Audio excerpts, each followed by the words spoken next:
Welcome to our Victorian referees. My name is Cathryn Lowe and I'm the Technical Officials Metro Development Officer. Here with me today, I've got Joe Chu, who is also a member of our department. So all we're going to be doing today is going through some basic principles and what the return to sport looks like. So I'll hand over to Joe. Thanks, Cathryn. As Cathryn mentioned, we just want to make sure that we're using some common sense during this time and understanding that even though there are going to be components of your duties that are beyond officiating, you're not there to manage the venue. Officiating is your main purpose. As part of that, the safety of everyone is paramount, and as such, we want to do everything we can to minimise risks.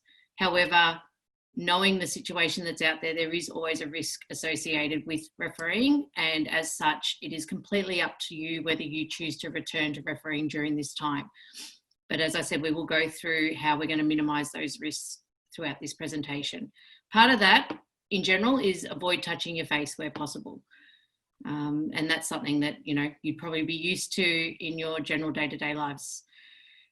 We have a formal position as the biosafety officer, which every venue is required to have, and they have done thorough training in relation to our current environment. So it's important that you be guided by that person. That person may be the venue supervisor, but they will be identified for you.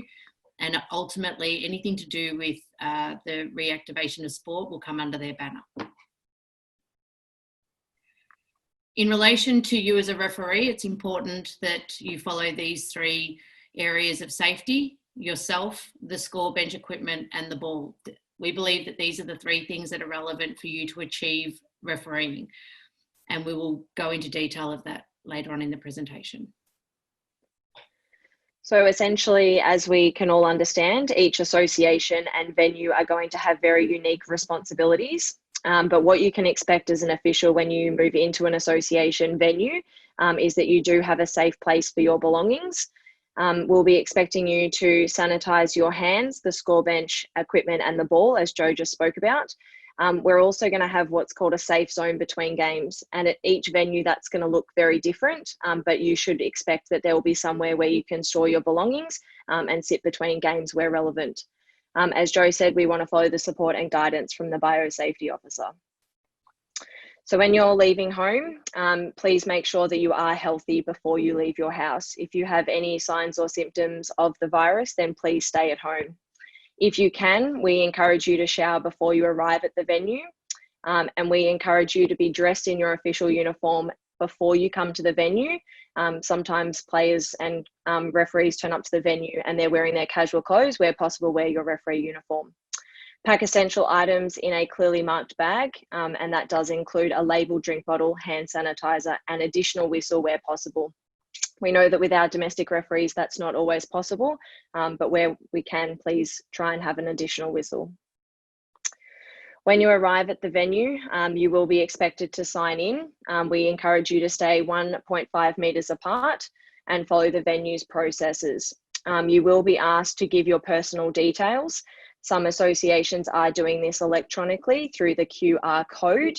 If your venue or association has this, you'll be provided more information on the day. Ask the venue management or supervisor where you can put your belongings, and ask where your safe zone is if you're doing multiple games throughout the day. So the overreaching principle of staying 1.5 metres apart is common practice in our social lives as well as required at the venue. That's going to be something you need to focus on in terms of when you're speaking to score bench officials, the coaches, the players, that you try and keep that distance. And even though it's the venue's responsibility to provide sanitisation products, it's important for you to check that they're actually there before you start the game, because it helps with your safety as well. And we would like you to sanitise your hands with the liquid sanitizer. And then the sanitising of the ball is provided by wipes, and those wipes have been tested and they dry really fast. So there is no concern that the ball will become slippery at any point. We also like you to sanitise the score bench equipment prior to and post use. This means that if you have to log on to the computer to start the game up, that you just give it a wipe down after you've done that. If you see that the scorers have given the laptop a wipe, then we don't expect you to re-wipe it. Just use common sense in that case. And what we need is the start of the game to occur only once the biosafety officer has given the all clear. What they're looking to do there is make sure that there's only the required number of people, whether that be parents and guardians of the players, that they're all maintaining a distance, and that as far as they're concerned, everything's right to start the game. So just make sure you get that all clear before the game starts, even if it's beyond the time frame that you're expecting for the game to start. If anyone queries that, you just say that you're waiting for the BSO's approval. So during the game, we want to keep things as normal as possible. So you are expected to handle the ball during refereeing, and this does not change during this situation. It's also why we make sure we sanitize the ball before the start of the game.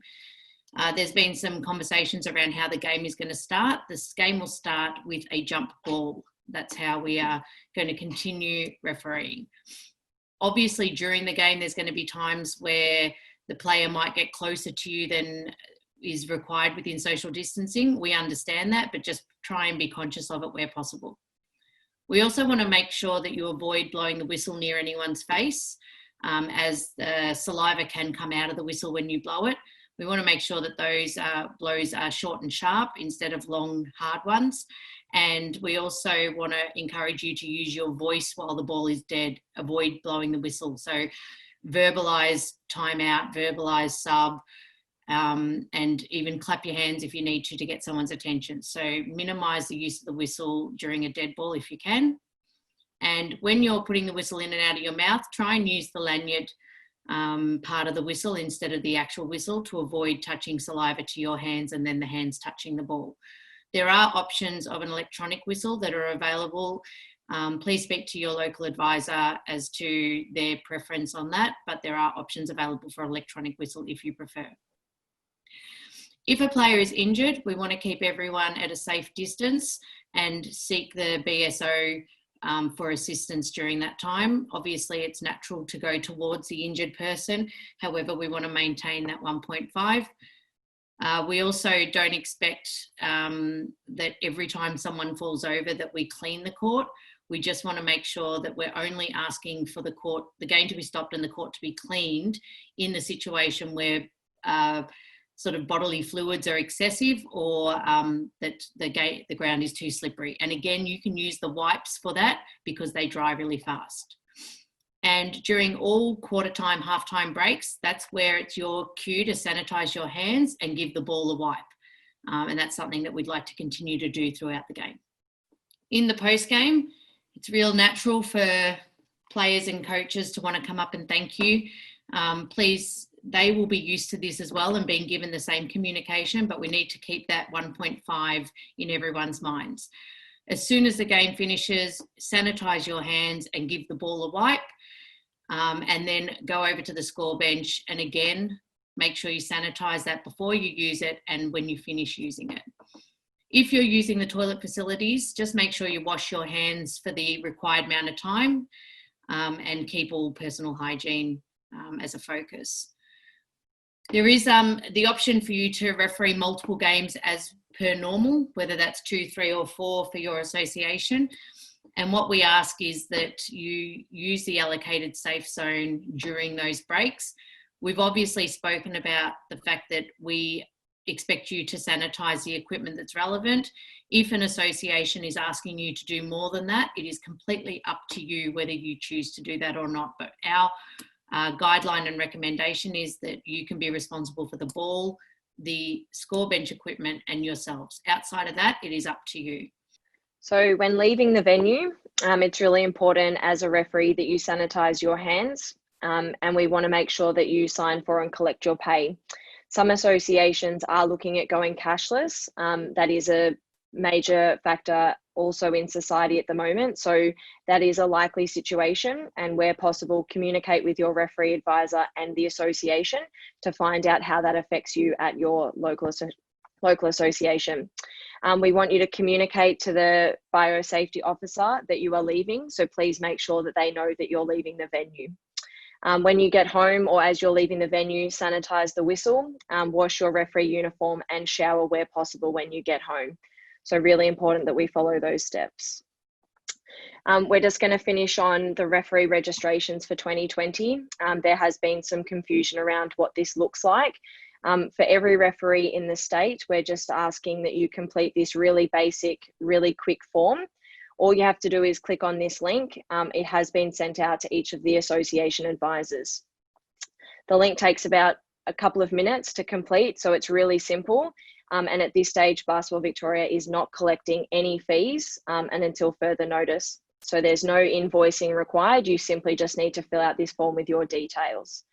If you're not sure what your referee license number is, we just ask that you enter 000 or add an extra 0. We can check that from our systems. If you are over the age of 18, we will be asking for your working with children number. So before you sign into the form, if you can have that handy, then it's even quicker to fill out the form. If you have any questions around your referee registration, please contact your referee advisor and or referee branch. Both of those people have been notified as to what this process looks like for 2020. It is a requirement for every referee to be registered. So if you are looking to return after this period, we do ask that you complete it as soon as possible.